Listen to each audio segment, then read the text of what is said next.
Bueno, eh, como, como ya se dijo, me toca dar el tema hoy y antes de que pongan el PowerPoint, voy a preguntar si alguien se acuerda cuál era el título del tema. A ver, allá hay una mano. Mati, a ver, ¿de vuelta? ¿Qué sentido tiene todo? Muy bien, ¿qué sentido tiene todo? Y es una pregunta que creo yo que muchos en la vida nos hemos hecho o que en algún punto vamos a hacernos, ¿no? ¿Qué sentido tiene todo? Y como me imagino, muchos se habrán anticipado, capaz, de qué se va a tratar el tema en base al título. Y es posible que hayan pensado que se va a tratar de acerca de entender el mal que nos pasa o el sufrimiento de este mundo. Y por eso le voy a agregar un subtítulo. Claro, me había olvidado, yo lo tengo. Que es ¿por qué tenemos que hacer lo que hacemos? O sea, ¿qué sentido tiene todo o por qué tenemos que hacer lo que hacemos? ¿Qué nos pide Dios que hagamos? Mi objetivo en esta noche es que podamos entender por qué lo que está etiquetado como malo o prohibido es malo realmente y por qué lo que está etiquetado como bueno o permitido es bueno. O sea, tratar de entender y de definir por nuestra propia cuenta realmente si lo que se nos dice que está bien y por qué. Y al revés, con respecto a lo malo, ¿no? Como seres humanos, cuando nacemos en esta tierra, nacemos sin saber nada, sin saber qué hacer, somos bebés y realmente no sabemos nada de nada, ¿no? Y a medida que vamos creciendo, todos en nuestro entorno nos van diciendo qué hacer, qué es lo que está bien, qué es lo que está mal, qué es lo que es necesario, qué es lo que es peligroso, etc.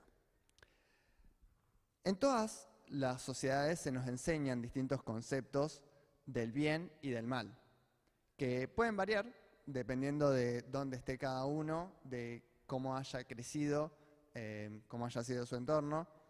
Y en general, de todas maneras, son muy similares estos conceptos del bien y del mal. Y a los que hemos crecido en una sociedad cristiana, como la mayoría de nosotros, creo yo, muchas veces se nos puede haber indicado que lo que hacemos es porque así lo dice la Biblia o porque lo dice la iglesia, que puede haber sido la iglesia adventista o la iglesia católica o alguna otra iglesia, o porque así es como los cristianos tienen que comportarse o los adventistas hacemos las cosas de esta manera. Y bueno, esas cosas que dice la iglesia, ¿es algo que pide Dios? Eso es algo que está bueno plantearse. ¿O son imposiciones humanas? ¿Y por qué Dios, o los humanos, qué puede ser, lo pide, ¿no? Algunos ejemplos que a veces podríamos llegar a escuchar podrían ser, eh, no sé si se llega a ver ahí, medio chiquito quedó al final, no hay que tomar alcohol, no hay que fumar, no hay que consumir drogas, no hay que decir malas palabras, no hay que insultar, no hay que comer cerdo, mariscos, carne, no usar aritos, anillos ni pulseras, no hay que ir a bailar, no hay que ver series, pelis, juegos, libros seculares, o no ver pornografía ni tener relaciones fuera del matrimonio, dar el diezmo, no hay que usar ni mucho escote, ni polleras muy cortas, ni mucho maquillaje, no hay que venir con ropa deportiva a la iglesia, o que tenemos que salir a predicar sí o sí, o que todos tenemos que orar y leer la Biblia, y hay que estudiar las profecías, y hay que venir a la iglesia todos los sábados, hay que bautizarse para ser salvo, no hay que robar, no hay que mentir, no hay que matar, no hay que codiciar, etcétera. Todos hemos escuchado alguna versión de esto que acabo de leer en algún momento de nuestras vidas. Y entonces uno se pone a pensar, al final, la gente que dice que la iglesia es una carga y nos llena de prohibiciones y obligaciones, ¿tenía razón? O sea, yo acabo de leer una lista de un montón de cosas muchas prohibiciones y muchas obligaciones también, ¿no? ¿Tiene razón esta gente? ¿Por qué tenemos que cumplir con tantas cosas? Es posible que algunas de estas cosas que tenemos que hacer sean imposiciones humanas y no vengan realmente de Dios, pero hoy quiero enfocarme principalmente, quiero que hablemos y entendamos qué es lo que nos pide Dios. Si Dios nos pide algo, entendemos que es algo bueno, ¿o no? Pero ¿por qué es bueno lo que nos pide Dios? ¿Automáticamente es bueno lo que nos pide Dios? Puede ser que sí, creemos eso.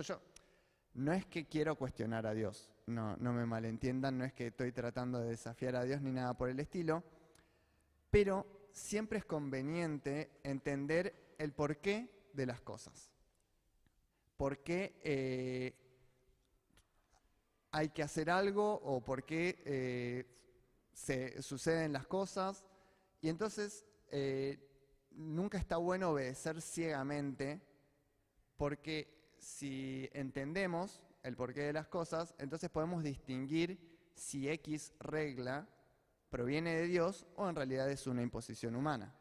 Entonces, poder entender el porqué detrás de todo nos va a liberar y nos va a conectar mejor con Dios y vamos a poder obedecerlo más relajadamente, más libremente. Porque si creemos que Dios no es caprichoso, entonces debe haber alguna razón detrás de lo que nos pide, ¿o no? O sea, todo lo que Dios nos pide tiene sus justificaciones. No creemos que Dios sea un Dios caprichoso que pide las cosas porque sí y bueno, es porque sí.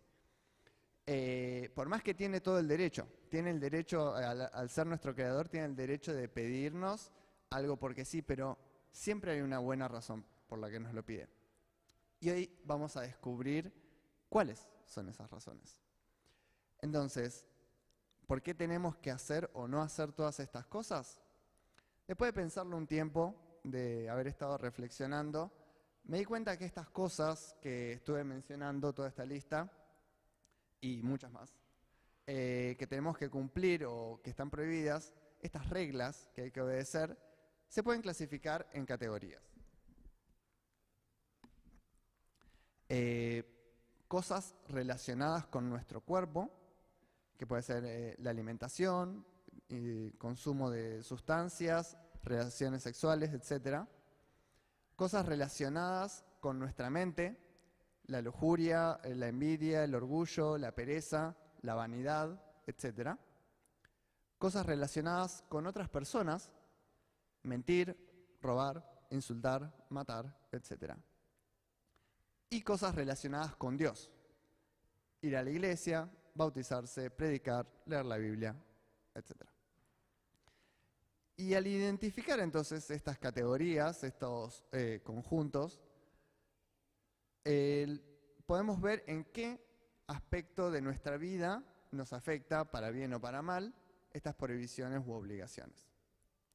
Porque cuando Dios nos pide que no comamos esto, o no bebamos aquello, o no consumamos tal sustancia, o tal otra, lo que hace es protegernos del daño que todo esto que está prohibido nos podría llegar a hacer.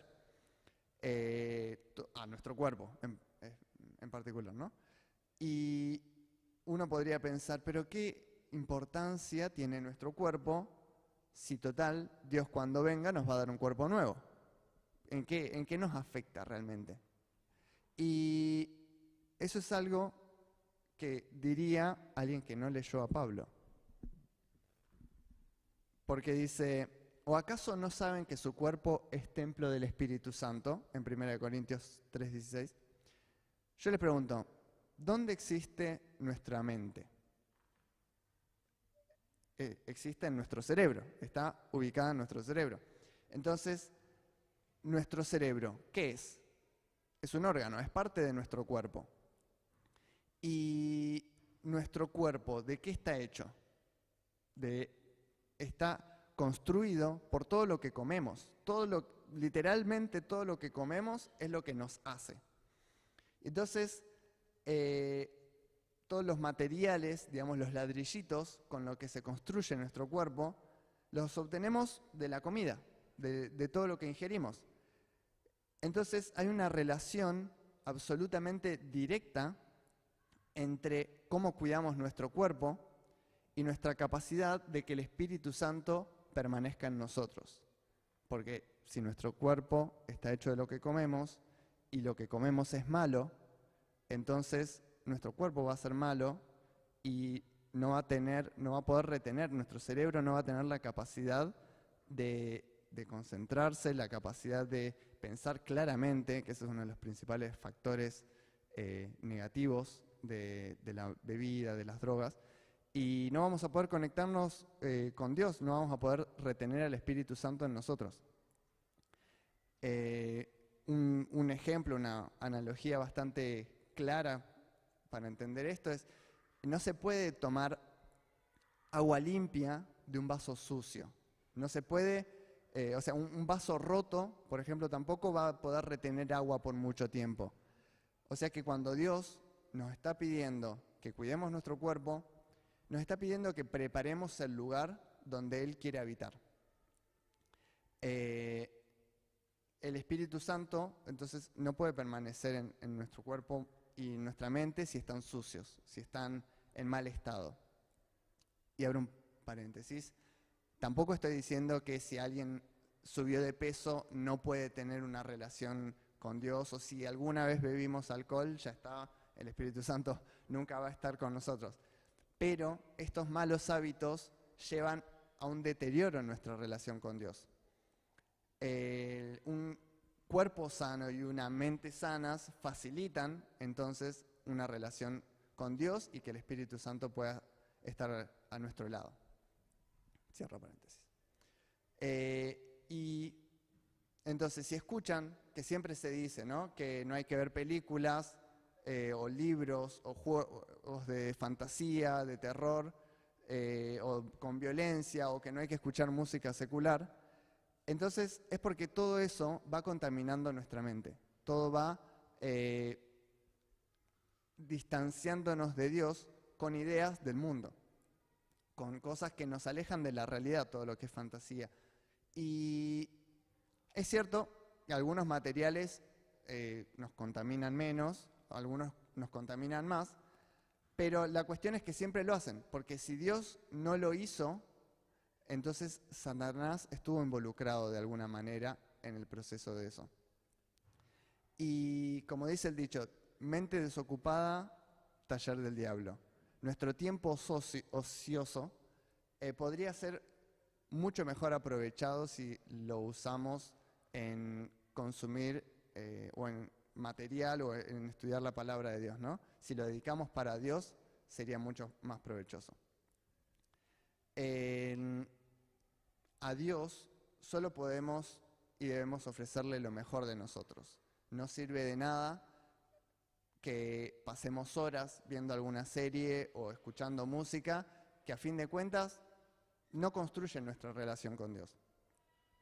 Y en todos los ámbitos de la vida, dentro y fuera de la iglesia, tenemos que aspirar a la excelencia, porque es lo que Dios quiere o querría de nosotros. Y cuando Dios nos pide que no mintamos, que no matemos, que no robemos, está protegiendo a todos sus hijos, en todos lados, incluyéndote a vos mismo, porque nos pide que no nos robemos unos a otros, que no nos mintamos unos a otros, que no nos matemos unos a otros, porque si lo hacemos, le hacemos daño físico o emocional a los demás, a otra persona que también es un hijo de Dios. ¿Y qué clase de universo sería uno en el que Dios diría, bueno, está todo permitido y no hay problema en que se hagan daño unos a otros? Sería una locura en realidad, eso no tendría sentido, y poco tiempo después el universo o todos los habitantes del universo se terminarían extinguiendo, matando unos a otros si todos actuáramos egoístamente, ¿no?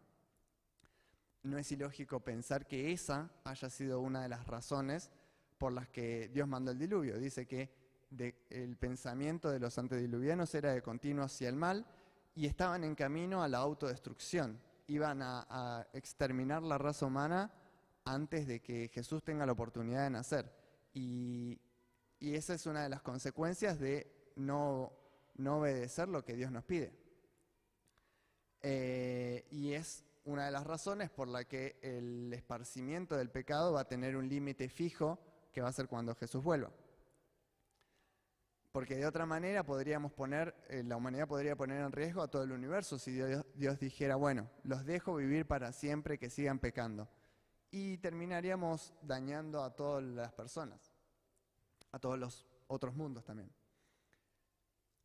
Y continuando, cuando Dios nos pide que guardemos el sábado, que oremos, que leamos la Biblia, que demos el diezmo, que no nos hagamos imágenes, que no tengamos ídolos, que guardemos el sábado, todas estas cosas que a veces escuchamos que hay que hacer, tampoco es un capricho, porque Él lo que quiere es que demostremos nuestro amor hacia Él, que lo amamos a Él más que a nada en el mundo, más que a nada en la vida, ya que lo que a Él más lo haría feliz es que lo amemos de la misma manera que Él nos ama. Y el amor se muestra en acciones, no con palabras.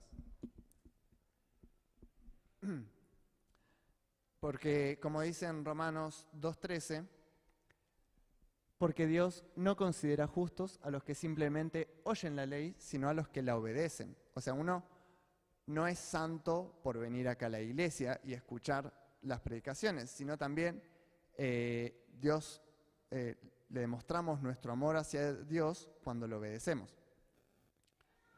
Entonces, les hago una pregunta, a ver si alguien se anima a contestar. ¿Cómo se dan cuenta que a alguien le gusta algo que acaba de probar o que acaba de ver? A ver si alguien se anima. ¿Cómo se dan cuenta que a alguien le gusta algo? A ver, Mati o...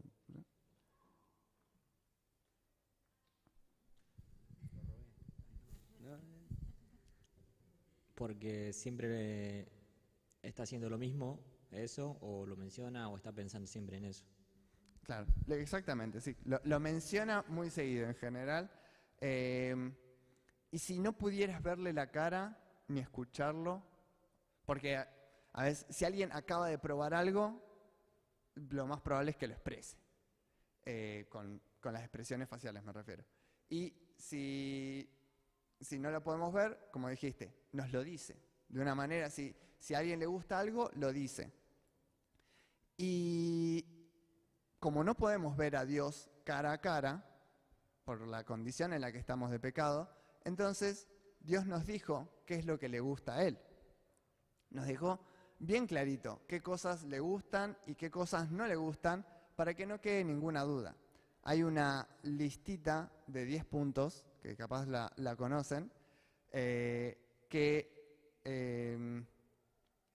nos explica qué es lo que le gusta a Dios y qué es lo que no. Obviamente son los 10 mandamientos, ¿no? Y si aman a alguien, ¿le harían la contra? Ya sea a propósito o sin querer, pero ¿le harían la contra intencionalmente?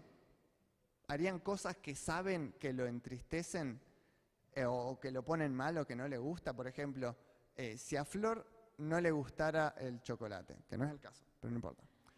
Pero si no le gusta el chocolate y yo le regalo chocolates, porque a mí me gustan, ¿estoy demostrando que la amo? No, todo lo contrario. O si a ella le gusta la música suave y cuando estamos juntos yo me pongo a escuchar música fuerte y estridente, no estoy demostrando que la amo. Entonces, con Dios nuestra relación es lo mismo. Una relación que se comporte de esta manera que estaba diciendo no va a durar mucho tiempo. Y de la misma manera tenemos que relacionarnos con Dios. Porque Jehová no es un Dios caprichoso. No es que Dios nos pide que no usemos aritos y que no nos tatuemos porque sí. Lo que Dios pide es que no lastimemos nuestro cuerpo, su templo. No es que Dios nos pide que usemos cierta ropa específica porque tiene un gusto de moda en particular o que cierto tipo de peinados está permitido y otro tipo de peinados está prohibido, sino Dios nos pide que vivamos con sencillez, con sin vanidad, digamos, y sin buscar sobresalir por encima de los demás o sin tratar de mostrarnos. Dios nos ve a todos como iguales y nos ve perfectos así como somos, así como fuimos creados, más allá de el daño del pecado, ¿no? Pero así como estamos bien. Lo que Él busca no es que adornemos nuestro cuerpo, sino que estemos presentables ante Dios, prolijos, pero con humildad y sencillez.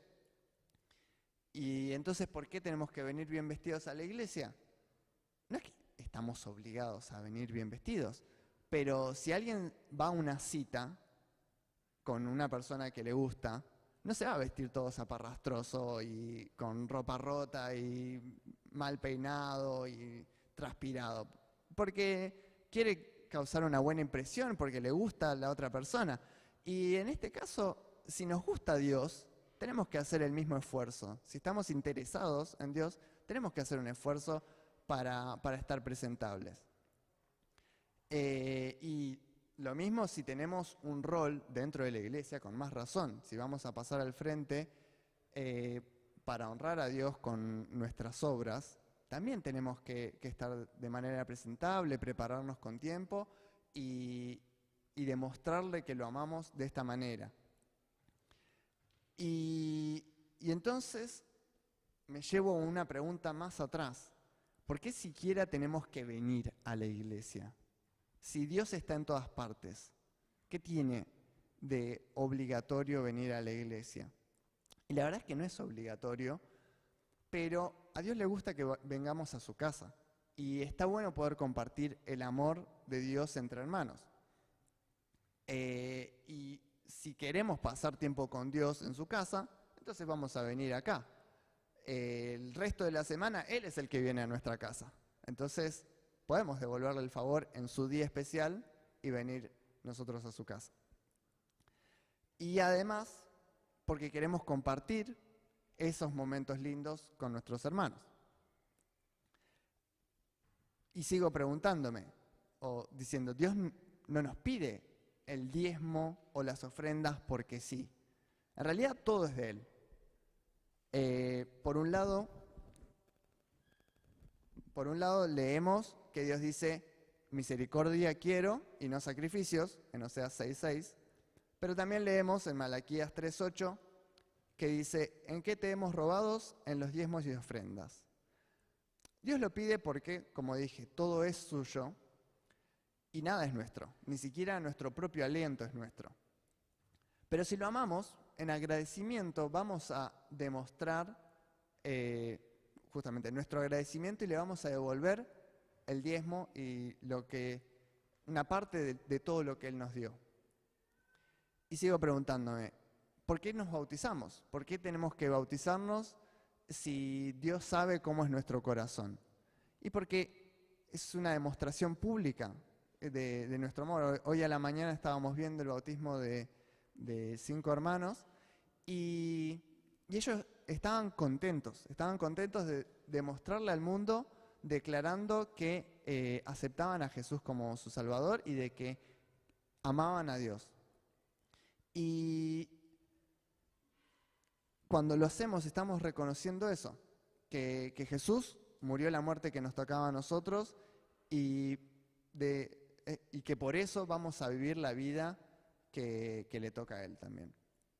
Y no es que Dios nos pide que oremos y estudiemos la Biblia constantemente porque sí, nada más. Y bueno, sos parte de este club de la iglesia, así que es una de las cosas que te toca hacer, leer la Biblia y orar. No es así.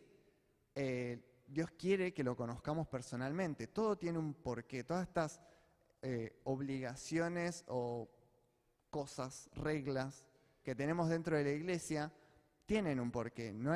Hay que poder entender para poder diferenciar y para poder lograr que surja naturalmente, que surja como una respuesta. Como decía hace un rato, si no leemos la Biblia, nunca vamos a terminar de conocer a Dios. La forma que tenemos de conocer a Dios, como dice Elena White varias veces, es o con el estudio de la Biblia, que es uno de los libros de Dios, y el segundo libro, la segunda palabra de Dios, la naturaleza, entrando en contacto con la naturaleza. Y obviamente a través de la oración nos vamos acercando y vamos conectándonos con Él, construyendo la relación, pero tiene que surgir naturalmente, como una respuesta al amor de Dios. Y no es que, sigo diciendo, no es que Dios quiere que prediquemos porque sí y es un capricho. Dios quiere que amemos a nuestro prójimo de tal manera que no podamos contenernos de llevarles la buena noticia de la salvación y de que Jesús viene pronto. Cuando se nos dice que estudiemos las profecías, no es para que seamos unos intelectuales estudiosos superiores al resto de las iglesias que saben mucho más, sino que es para que estemos listos, es para que podamos reconocer las señales y que cuando llegue el momento podamos preparar al resto del mundo a que también esté listo. Como dice en Mateo 16, 2 y 3. Al atardecer dicen, hará buen tiempo porque el cielo está enrojecido. Y al amanecer dicen, hoy habrá tempestad porque el cielo está enrojecido y sombrío. Saben discernir el aspecto del cielo, pero no pueden discernir las señales de los tiempos. Así como se puede saber cómo va a estar el tiempo al día siguiente, al observar el cielo, de la misma manera vamos a poder ver la cercanía de la segunda venida de Jesús gracias a las señales. Pero si ni siquiera sabemos cuáles son las señales, ¿cómo vamos a estar preparados? Entonces, todo tiene un porqué, todo tiene un sentido. Todo es por nuestro bien y el de los demás. Entonces, con todo lo que estuvimos viendo hoy, con todo lo que estuvimos leyendo, podemos llegar a unas conclusiones generales de que todo lo que se nos pide es para que, 1, no dañemos a otros, 2, no nos dañemos a nosotros mismos, 3, no lo dañemos a Dios. Porque por más que no podemos dañarlo físicamente a Dios, podemos dañarlo emocionalmente al traicionarlo, al no responder a su amor, cada vez que pecamos, estamos causándole daño a Dios. Entonces, poder hacer caso de todo esto es justamente para no dañar a otros, para no dañarnos a nosotros mismos y para no dañarlo a Dios. Hacemos lo que hacemos porque queremos hacerle el bien a otros, porque queremos hacernos bien a nosotros mismos y porque queremos hacerle un bien a Dios. Y esto nace justamente de que amamos a Dios, de que nos amamos a nosotros mismos y de que amamos a los demás. Dicho de otra manera, amemos a Dios con todo nuestro corazón, con toda nuestra alma y con toda nuestra mente, como dice en Mateo 22, 37 al 39. Jesús le dijo, amarás al Señor tu Dios con todo tu corazón y con toda tu alma y con toda tu mente. Este es el grande y primer mandamiento. Y el segundo es semejante a él. Amarás a tu prójimo como a ti mismo. Esto estoy seguro que ya todos conocían estos versículos. A menos que sean muy nuevitos en la iglesia, estoy seguro que alguna vez los escucharon. Y sin embargo, todas estas reglas que solemos escuchar, que tenemos que cumplir, se desprenden de estos dos mandamientos. Si no se desprenden de estos dos mandamientos, planteémonos, ¿realmente es una imposición de Dios o es una imposición humana? Analicemos. El objetivo cada vez que preparo un tema es que podamos pensar por nosotros mismos, que no obedezcamos porque sí. Dios no es un Dios caprichoso. Dios siempre tiene una buena razón para decir y pedir lo que nos pide. Entonces, planteémonos siempre lo que escuchamos, lo que hacemos. Tiene que haber una justificación detrás de lo que hacemos y no podemos hacer las cosas por tradición o por ritual. No es pecado hacer la segunda oración de rodillas y la primera oración de pie, o no cantar ningún himno. Alguna vez capaz puede pasar que no cantemos ningún himno en la iglesia y no está mal. O al revés, puede ser que no haya un sermón y sea todo canto y tampoco está mal. Simplemente hacemos las cosas por comodidad, a veces por rutina, pero todo lo que hacemos tiene que tener un porqué y es necesario que lo entendamos para poder hacerlo como una respuesta de amor y por libertad, digamos. Que no seamos esclavos de mandatos de hombres, sino que seamos esclavos de Dios, esclavos en el buen sentido, ¿no? Recuerden que lo único que Dios no va a transformar cuando Cristo venga es nuestro carácter, lo que está acá adentro. Como dije antes, va a renovar nuestro cuerpo, vamos a tener un cuerpo nuevo, pero nuestro carácter va a ser exactamente el mismo que cuando Él venga o descendamos a la tumba. Imagínense, hagamos un ejercicio de visualización, de imaginación, y piensen, ¿cómo estoy hoy? Si fuera hoy que viene Jesús, ¿estoy con un carácter que disfrutaría del cielo o extrañaría algo de esta tierra? Porque es muy fácil que nos acostumbremos a los hábitos y a las cosas que tenemos en la vida cotidiana. Lo entiendo porque me pasa también. A veces hay muchas cosas que nos acostumbramos, hábitos que se van formando, a vivir acá en la tierra de una manera, muy cómoda, la palabra es muy cómoda, y nos vamos desacostumbrando a esa búsqueda, a ese esfuerzo que hay que hacer para seguir el modelo de Jesús. Y el objetivo es ese, no solo no extrañar nada en la tierra, sino casi que detestar todo lo de esta tierra, porque nuestro objetivo es abandonar todo lo malo de este mundo. Todo lo que Dios nos pide es para que estemos preparados para vivir en la eternidad en la tierra nueva. Allá no vamos a comer comida chatarra, va a ser puro frutas y semillas.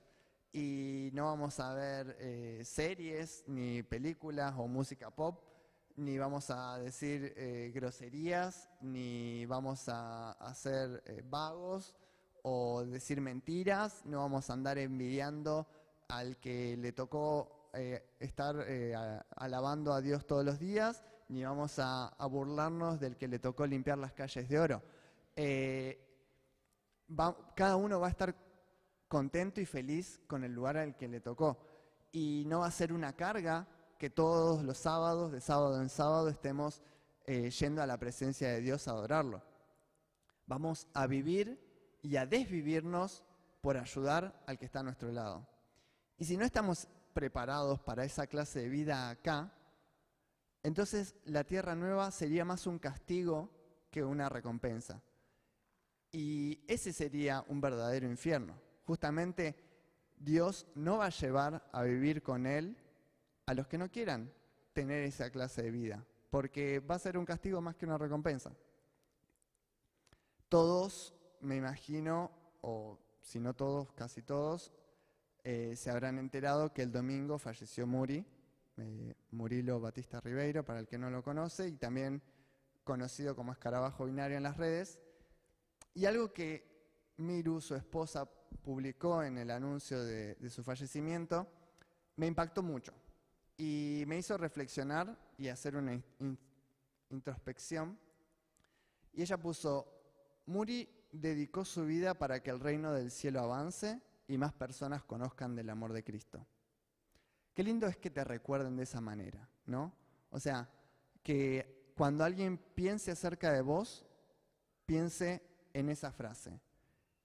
Dedicó su vida para que el reino del cielo avance y más personas conozcan del amor de Cristo. Y me quiero enfocar en esa palabra, ¿no? La palabra que ella usó, dedicó. Porque lo que Dios quiere, lo que nuestro Señor Jehová quiere para nosotros es eso, que nos dediquemos enteramente a Él. Que todo lo que hagamos sea por amor a Él, por amor a nuestro prójimo, por amor a nosotros también. A veces es muy fácil ignorar este último aspecto, pero lo amamos a Dios y amamos a nuestro prójimo, pero no tenemos que olvidar también de amarnos a nosotros mismos, siempre y cuando no sea amarnos más que a los demás, ¿no? Y Dios nos hizo, Dios sabe qué es lo mejor para cada uno de nosotros.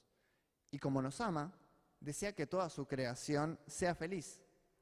Y por eso nos pide todo lo que nos pide, todas estas reglas que parecen una carga, en realidad no lo son, son simplemente la manera más óptima de vivir.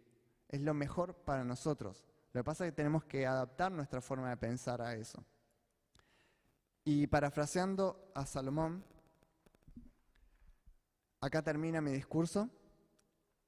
Amen a Dios, amad a Dios, cumplid sus mandamientos, porque esto es lo más importante para todo ser humano.